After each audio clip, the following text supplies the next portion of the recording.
Video kali ini akan mengisahkan tentang kesaksian Ajudan Jenderal Abdul Haris Nasution yang selamat saat penculikan terjadi. Seperti diketahui, dalam peristiwa berdarah penculikan para jenderal yang terjadi pada dini hari tanggal 1 Oktober tahun 1965, Letu Pierre Tendean, salah satu ajudan Jenderal Abdul Haris Nasution, jadi salah satu korban penculikan.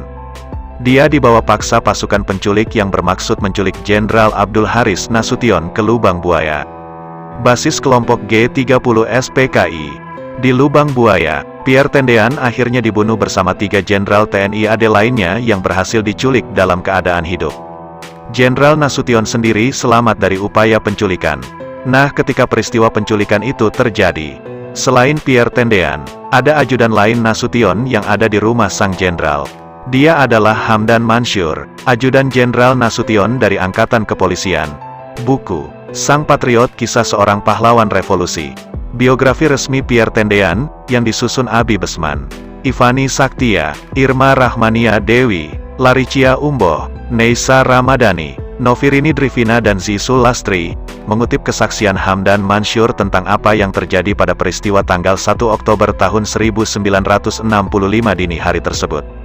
Dalam kesaksiannya, Hamdan Mansur mengatakan, kejadian di rumah Jenderal Nasution merupakan kejadian di luar nalar manusia biasa dengan berhasil lolosnya Jenderal Nasution.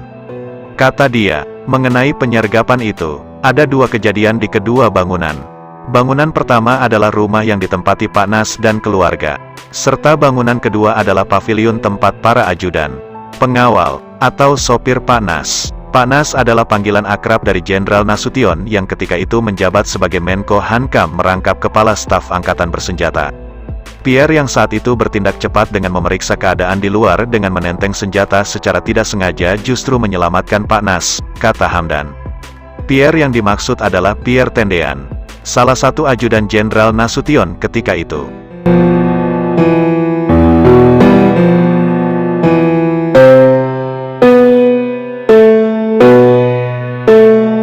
Menurut Hamdan, Pak Nas bisa lolos dari kamar dengan melompat tembok samping rumah ke rumah tetangga. Nah, saat Jenderal Nasution melompat, pada detik yang sama Pierre disergap setelah berkata, "Saya ajudan Nasution." Tentara Cakrabirawa notabene saat itu adalah gabungan dari beberapa batalion dan belum berapa lama ditugaskan di Jakarta.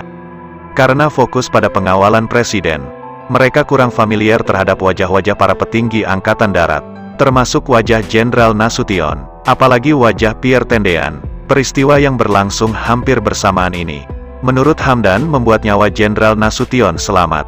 Secara naluri, anggota Cakrabirawa paham urusan penyergapan perwira tinggi TNI bukanlah sebuah operasi yang mudah.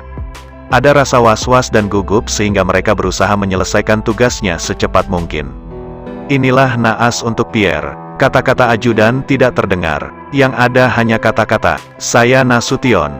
Mengutip buku, Sang Patriot, Kisah Seorang Pahlawan Revolusi. Biografi resmi Pierre Tendean, jika diurutkan seperti ini, grup penculik di pavilion menginfokan ke grup yang berada di rumah utama bahwa Jenderal Nasution sudah di tangan. Lalu grup penculik di rumah utama sempat bingung karena yakin bahwa Jenderal Nasution baru saja melompat ke rumah sebelah. Namun, karena berpacu dengan waktu, konfirmasi bisa dilakukan nanti. 2 grup ini harus segera kembali membawa siapapun yang sudah mereka tangkap. Grup 2, yaitu grup pavilion, bersikeras bahwa Pierre adalah Jenderal Nasution. Dan akhirnya Pierre yang tetap dibawa.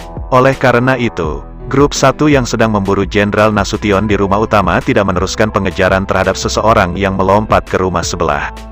Pierre itu sangat berani dan sigap. Dalam ucapan Hamdan bisa disimpulkan bahwa hanya Pierre yang berani keluar. Setelah disergap, Pierre diikat kedua tangannya dan didudukkan di bawah pohon yang terdapat di halaman persis berhadapan dengan pavilion. Pierre sempat melihat ke pavilion dan bertatapan mata dengan Hamdan yang mengintip dari dalam melalui jendela.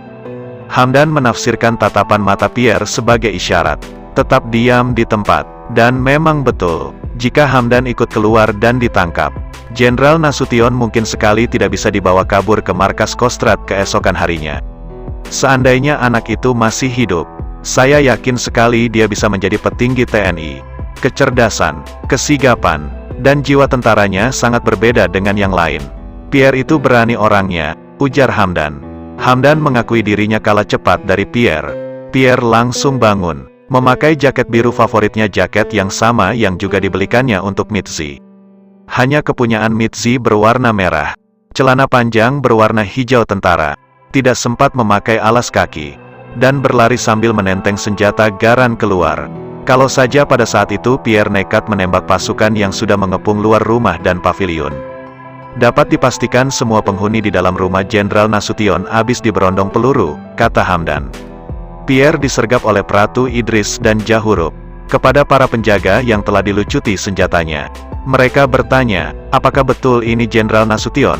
Para penjaga diam saja walaupun tahu bahwa itu adalah Pierre. Kemudian seorang di antara mereka membunyikan peluit sebagai tanda bahwa usaha penculikan telah selesai. Pada pukul 4:09 Hamdan menghubungi Pangdam Jaya Brigjen Umar Wirahadikusumah dengan alat komunikasi khusus Komando Operasi Tertinggi, KOTI, untuk melaporkan bahwa telah terjadi penyerangan di kediaman Jenderal Nasution.